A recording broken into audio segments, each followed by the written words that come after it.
Hi everyone, I'm posting a follow-up video here because there were a lot of people who commented on my last video and sent me messages privately asking why I didn't use the range masking tools in Lightroom. And that was a bit of an oversight on my part. I was talking about how you might darken the sky without darkening a mountain. So that was one of the editing mistakes that I was discussing. And an obvious solution there seems to be to use those range masking tools. So there are people saying, did I know that this tool even existed, or why don't I use it? And I do know that it exists, and I don't use it for some very specific reasons. The biggest one being that I find it a bit of a faff and I don't think it works very well. But those questions are kind of an opportunity for me to discuss what we're actually aiming for when we're trying to darken down a sky relative to the ground, what looks natural. So I've got some different edits of the same shot that we're going to talk through, and I'm going to go into a bit of the nitty-gritty of what I'm looking for. So maybe this is a video more targeted at more advanced photographers, because I think beginners really should try to keep things simple if they can. That said, this kind of understanding will be really useful, I think, whatever your level is. So let's get started. Right, so we're back with the image of this hiker in front of this mountain in Iceland. And before we get into the luminance masking in Lightroom, I want to talk about what our ideal scenario would be. If we had complete control over the image, what would be the perfect result here when we're trying to combine a darker exposure effectively for the sky and a brighter foreground. So first, let's just look at the two. So we have this foreground, which actually looks pretty good as is. You can see I've added some contrast. And then if we darken the exposure down, then you start to see that cloud detail and a bit of that atmosphere coming back. Maybe that's a little bit too far, but say 1.5 stops roughly is how much we want to darken the sky. So we want to find some way of combining this darker sky with this brighter foreground. So the obvious thing to suggest is that you would just paint the edge of the mountain absolutely perfectly, cut it out and replace it with that darker exposure. And I've actually done that in Photoshop. I haven't done it absolutely perfectly. The edges are a little bit rough around the edges, but it's a pretty good attempt to illustrate the point. So forget about the fact that in some areas the edge isn't absolutely perfect. You could certainly make it perfect if you wanted to. This is a slightly difficult image because it's not absolutely perfectly sharp, but it nevertheless illustrates the point fairly well. And what I want you to focus on is the relative luminance of the mountain versus the sky, and particularly in this bottom right hand corner here. So here we're looking through a lot of haze, which is being lit by a bright sky, and that haze is therefore lightening the mountain. And the result is that this area of the mountain is actually brighter than the sky above it. And we see that to a lesser extent over here, also on the right. So these areas of the mountain don't look like they could realistically have been lit by a sky that is as dark as this. And that's because we've taken this hammer and tongs approach to the image edit. We've basically just arbitrarily darkened the entire sky without thinking whether other areas should be darkened. For example, if the sky is darker, the haze should also be darker because it's being lit by the sky. And so this area of the mountain and that area of the mountain behind also need to be darker. So clearly this method that we've chosen here just doesn't work very well, regardless of the fact that it's a bit of a pain to do in the first place anyway. So let's have a look at another method. So that's the black mountaintop method that I discussed in the previous video. So the problem here is, okay, the transitions actually look kind of natural, but the top of the mountain here doesn't look natural. So if we compare this right-hand side of the image, you can see that the hillside is slightly darkened by our positioning of our gradient, which is here. So this is being darkened by about half as much as the top of the sky here, but the sky immediately above it is being darkened by a similar amount. So the actual transition between these two is actually very close. And as a result, it doesn't look unnatural. It doesn't look like a cutout. And whilst we're at it, this is one of the easiest ways of spotting poor composites. Unfortunately, composites are just everywhere online at the moment. I'm not somebody who thinks of composites highly, I'm afraid. And this is one of the hallmarks, is that you have these unrealistic edges and relative brightnesses in the scene. Okay, so that's our gradient with the black mountaintop, and that's our cutout. And we've agreed that neither of them are particularly good solutions, although both of them are coming close in various ways. So here is the edit that I took you through previously. So this is using two very soft grads of half a stop roughly of darkening each, although some of them just add a bit of contrast. And you can watch me apply these edits in that previous video, plus some highlights and shadows use. So in order to understand why this result is better and seems to be the best of both worlds here, we need to understand the controls a little bit. And what these highlights and shadow sliders, these are really doing the hard work here. And when I drag the highlights down, as opposed to cutting the sky out like we did with that previous example, what this is actually doing is darkening the sky mostly, but potentially darkening brighter areas where it needs to. And you can actually see a small effect happening on this hillside over here. So if I drag the slider down, you can just see how this becomes very, very slightly darker. So that's helping us on our way. And similarly with the shadows slider, yes, it's going to brighten the darkest tones the most, but it's going to brighten those midtones, this hill in the background, a lot less. So it's quite a clever combination of tools, this highlights and shadows option, because it actually targets the tones in a clever way, an intelligent way that also involves a degree of softness within the edit, which is really hard for me to explain. But let's just say it doesn't target based on pixel value. It also considers the tonal value of the entire area. So it's really quite an intelligent tool. So that's why we get a really good result using these two in combination. So now why don't I use these luminance sliders, these luminance masks that are available to me in Lightroom? Okay, so let's use this image as the example and finally start using those adjustments. So I'm going to click on this gradient because we've decided that it's positioned pretty well. The sky looks good, this foreground looks good, so we just need to sort out this transition area and make sure that the darkening effect isn't applied to the mountain. So this is the range mask at the bottom here, and I've selected luminance here as opposed to color. Color is only going to work in very, very rare circumstances in my experience. For example, when you have a narrow color that you're trying to target, like a blue sky. So we're using the luminance slider, and on the far left of the range here is pure black, and on the far right is pure white. And we can adjust these sliders then to target the tonal range that we're trying to affect. So in this case, this would be trying to affect something that is roughly mid-gray, and it turns out that our mountain would be roughly mid-gray. So actually our darkening effect is just being applied to the mountain here. But clearly what we want to do is target the brightest tones, which is the sky. So we certainly want this slider to be far over on the right-hand side to set that right-hand limit. And then we're going to drag the slider on the left up to meet it until we're only targeting the sky. But it's actually quite hard to tell exactly what's happening here, because you can see as I drag to the right, the mountain does get lighter, but it's still not clear of the adjustment. And yet before it's clear of the adjustment, we're already lightening the sky again. And that's because of this smoothness value. So the smoothness is going to effectively spread that adjustment across a wider range of values that are next to each other. So what we're going to do so that we can really see what we're doing is put the smoothness to 0, and this is going to create a hard-edged mask. And then we're going to gradually move this slider to the right until the mountain isn't affected. So let's look at the mountain very carefully. It's still affected, it's still affected, it's still affected, and now it's not affected at all, but we're starting to lose the sky. So there is no point at which we can actually position this left-hand slider so that the mountain isn't affected at all.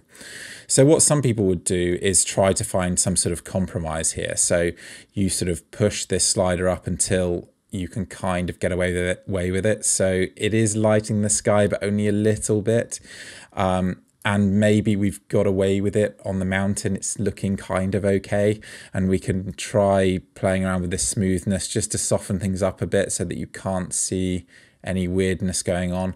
And this is where a beginner stops, because they found a one-tool solution with a mask for fixing this little issue here.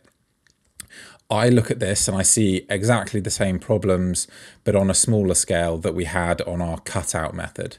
So firstly, you haven't done a perfect job here, because obviously there are areas of the sky which don't have that darker exposure, and we saw that as we shifted the slider. But the worst problem here is what happens to some of the tones that are close to the tonal value of the sky. You can see that this moss here has just been absolutely destroyed by the adjustment. We've got this weird edge, which is caused by having this very harsh setting. Let's just move this and try to click on the adjustment again whilst I'm zoomed in so we can really see what we're doing. So if I go in now and change this mask, you can see that that's what the mountain should look like. So we're looking at this area of moss here, and you can see this lovely tonal variation in the mosses, which gives it a sense of texture and depth. But where we had it, we'd actually lost that. Do you see how it becomes completely flat? Because the darker tones are effectively just being, or the lighter tones, sorry, are being filled in by this darker exposure, because these tones, these lighter tones on the moss, are actually very close to the tonal value of the sky. So that's why it's working really poorly there. And there is no perfect world where we can fix that. And we can move the smoothness slider to avoid this glowing edge here. So this is an artificially glowing edge. We can move this slider to eliminate that. So let's do that. But as you can see, as we move this, actually, it just causes more of a problem with the moss there. So there is no perfect combination of these sliders, which is going to give us the ideal result. So let's compare this, which might be as good as we can get. Well, in fact, we've just completely lost all the texture in the sky. Of course we have. So this really isn't acceptable at all. And this is part of the problem with using this tool. So let's push the smoothness back until we see the texture coming back into the sky. And then we still have this glowing edge to the mountain. So this is not a scene that works well with this luminance masking at all. And just to compare, that's the result that we have achieved with the luminance mask. And that's what I suggested was the best method. So this method isn't perfect, but it's a lot better than any of the other methods that we've tried. And the luminance masks, in my experience, almost never give a good result unless you don't have a keen eye for this detail. So a lot of people might think that they give good results because they're just not bothered about whether they lose their textures, whether they flatten the image weirdly, and maybe they'll try and recover that with some clever techniques in Photoshop and so on. But you're swimming uphill against the tide, and it really doesn't produce good results in my experience. So I am just going to quickly whisk through another couple of examples. So I've pulled up the previous edit of this image here, and I've already applied a mask, and I've gone back and forth with the adjustments, but you can see the luminance mask here. The problem here is, as I move this slider to the right, the tones, the dark tones in the cloud here, are very close to those of the hills. So if we're trying to remove this effect on the hills, then we start to affect the clouds. And of course, we've got this very unnatural transition at the back where the mountain starts to get lighter than the cloud here. We clearly don't want that. So we want somewhere between maybe. And then we use this smoothness to make the transition softer. And sometimes people might think that this looks okay, but what a surprise, we have exactly the same problem. We've lost the darkening texture in the cloud, and we've lost all texture in the mountains. So it's done a terrible job there. So onto another scene here where the sky is just looking a little bit washed out. So if we do a quick adjustment, you can see maybe we want to darken it by about a stop or something like that, so that we can start to see some of these textures in the cloud and see a nice pastel blue color in the sky. So that's what we're going to do with our adjustment. So let's drag a gradient over the top here, and we're going to do it slightly diagonally so that it doesn't affect the trees quite so much. So trying to do it in as ideal a way as possible. So I'm going to darken by a stop. That looks about right, but of course we're darkening the tops of the trees. So let's turn our luminance mask on, and we're going to shift this slider from the left to the right, because what we want to do is make sure that this adjustment only affects the brighter tones in the sky. And as we do that, that starts to look pretty good. It seems like we aren't affecting the trees, and the sky is noticeably darker. So that looks actually pretty good. and then we need to have a look and see what the smoothness does. Well, as we move the smoothness to the right, to the left, sorry, it seems to look worse. So we do want some smoothness in there. And I'm just starting to notice a lot of texture actually here. So this is probably the best we can do, but it's looking a little bit plasticky. And actually this shot looks like it's got a bit of motion blur, which is one of many reasons why it's not seen the light of day. I don't actually like this composition, but we're talking about editing, so let's create a digital copy of this. So a virtual copy, there we go. So now I'm going to just delete that gradient adjustment, and we're going to have a go at doing this with the highlights and shadows sliders instead. So let's darken down the highlights and boost up the shadows a bit. Maybe that's a little bit too far. Add some contrast. And that is looking quite nice. I think the sky's a little bit too bright still. So let's actually drag a gradient over the top again. So just a tiny darkening adjustment here. Yeah, that looks like plenty. And let's just turn the contrast down a little bit. Maybe that's over contrasted. So that's a very quick way to arrive at a result that looks really good. But hadn't we just done that with the luminance mask? Well, let's compare the two. So I'm just going to select both and press the C key to compare the two side by side. And you can see there's actually quite a significant difference between the two. The mountain at the back here, let's look at that first. So that looks quite flat. The texture on this left-hand side version is much better, but there's a lot more contrast in the mountain and in fact in the trees, which start to look a bit grey on that right-hand side. And then if we look at the trees up here, well, I mean, there really is no comparison. The contrast on the left-hand side is much better. We haven't had sort of the shadows filled in, which the range mask has effectively done, which is undesirable. And actually, even if we look at the clouds, you can see this really obvious flatness. There's like a weird lack of depth to the colors here, but also to the tones. So all in all, although superficially this seems like a good solution, it actually isn't nearly as good as you can achieve using those highlights and shadows sliders and gradients. And it really comes down to how picky you are and how keen your eye is for this sort of thing. So I do have one final example here, because I didn't want to create a video that said never use the luminance masking tools in Lightroom because they're useless. They certainly could be useful in certain situations, and a lot will depend on your own personal workflow. So I did, before making this video, see what was out there in terms of advice for you guys, and there's an excellent video by Michael Shainblum on using the luminance masking tools, and he's obviously incorporated that into his workflow, and he's a really brilliant photographer. So there are photographers who use these methods, and in the right hands they can certainly be helpful. But what I thought I would do is try and find a scene that could take advantage of it, try and solve the problem using the luminance masking tools. So we're going to do that here. But I'm going to start by doing my normal edit. So boost the shadows, darken the highlights, add some contrast, and then I'm just going to boost the exposure a little bit. And the goal that I'm trying to achieve here is have a really bright cloud at the top here, so basically clipping to white almost, and then have the water in the foreground a little bit darker so that it looks like this foreground area is still in shadow. And in fact, I'd probably just darken down this foreground a little bit more. And this then starts to look quite natural, and this is the point at which I would start to do my finer edits. So for example, I might just lift the brightness of this little stream of water coming down on the left here, and so on. So that's what we're going to compare against. So let's have a go with this copy. And I'm going to start by, rather than using the shadows and highlights, boosting the exposure, because I'm going to make the point that maybe we want this foreground to look more like this in terms of its contrast range. So because I use those highlights and shadows sliders across the entire image, that has affected the contrast in the foreground. Now in this particular case, I think it's definitely beneficial. I think the foreground looks both prettier and more natural with these highlights and shadows adjustments than it does here, because the contrast just looks a bit too harsh. For example, this highlight in the water here looks a bit hot to me, a bit too bright. But hypothetically, this might be what we're aiming for. So now the only problem we have to solve is this incredibly bright backdrop. So rather than using the gradient tool, I'm this time going to paint in an adjustment using the brush tool here. And I'm just going to loosely paint into this area.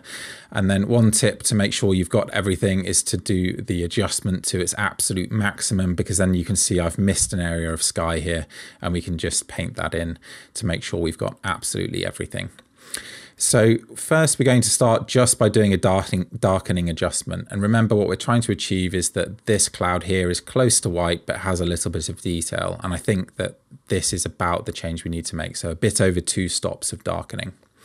And in doing that, we've made the trees at the side here almost black.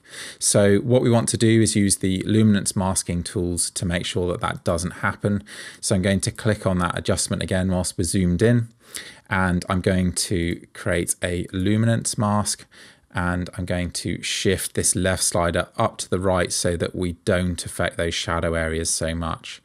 So as we do this, you can start to see the background, which we were trying to darken, is starting to lighten up just in these shadow areas there. So as we go from here to here, that's when it starts to affect those shadow areas, but it still looks quite natural. So let's just try and make this look as good as we possibly can with a combination of that range tool and the smoothness here. And maybe a higher smoothness actually helps us out. I'm not sure what this cloud is looking like. Yeah, it's starting to lose some of its detail maybe, but actually this is a pretty natural result, and you might get away with this, but it's not quite the best we can do, because what we can actually do rather than using the exposure adjustment is use the highlights and shadows sliders on this local area. So let's turn that range mask off completely. And rather than using the exposure, we're going to use it in combination with the highlights and the shadows sliders. So we're just trying to retain the true luminance of these shadowed trees relative to the foreground. And this looks pretty good to me. So let's just zoom out quickly just so that we can see it all looks pretty good. But hypothetically, let's say that we didn't want this adjustment to affect the trees at all. So we actually want to protect these, or at least as much as we possibly can. So this is where the luminance mask might come in. So this adjustment might, for example, add a bit of noise, and we don't want to do that. So instead, what we can do is try and make sure that this adjustment doesn't affect those trees at all. So let's make the smoothness really, really hard this time so that we can see that edge, and let's zoom in a lot more so you can see it looks a bit weird because that smoothness is too harsh.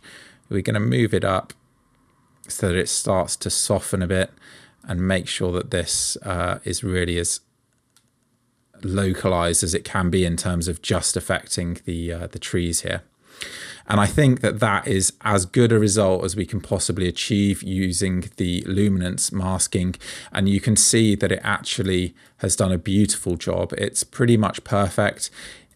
Whether it's better than the method that I did very quickly is harder to say, but certainly if your goal was to retain the contrast and brightness of the foreground effectively unedited, whilst only applying this adjustment to that sunlit backdrop, then this is a really good way of achieving that. So let's just have a look at that previous file. You can see there's maybe a bit more of a halo around the tree as well. So maybe this is doing a very slightly better job in this case because we've been very, very careful about exactly what we've done, and we certainly don't have any artifacts. So I guess that's an example where this tool is useful, and it's done a very specific job in protecting the details of these trees here in a very natural way. So as with any tool, it's really about how you use it. I would say that for beginners, this is quite a complex process that might create some confusion and potentially introduce artifacts if you start making mistakes. So I don't see it necessarily as an essential part of editing in Lightroom, but as you can see, it may well have its uses. So hopefully you found that helpful. Please do like and subscribe, and I'm afraid I have to say that at the end of every video now in the hopes of growing this channel. And do keep asking those questions, because obviously this video did come out of the fact that quite a few people had the same query with my last video.